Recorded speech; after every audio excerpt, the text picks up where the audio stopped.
श्री स्वामी समर्थ. समर्थ म्हणतात की परमार्थात सुरुवातीला त्रास आहे आणि नंतर मात्र सुख, शांती आणि समाधानच आहे, असं समर्थांनी आपल्याला इथे सांगितलं. समर्थ म्हणतात की सोनं आवडतं म्हणून सर्वजण सोन्याची बिस्किटं गळ्यात घालत नाहीत. समर्थ म्हणतात की सोनं आवडतं म्हणून सर्वजण सोन्याची बिस्किटं गळ्यात घालत नाहीत.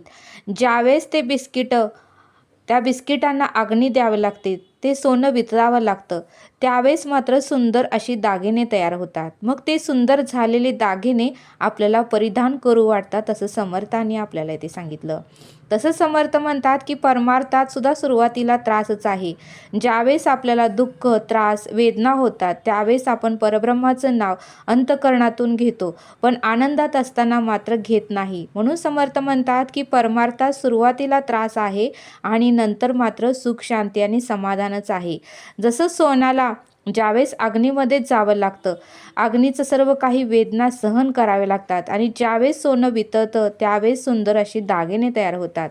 तसंच परमार्थात सुरुवातीला भयंकर त्रास आहे, पण नंतर मात्र सुख, शांती आणि समाधानच आहे, असं समर्थांनी आपल्याला इथे सांगितलं.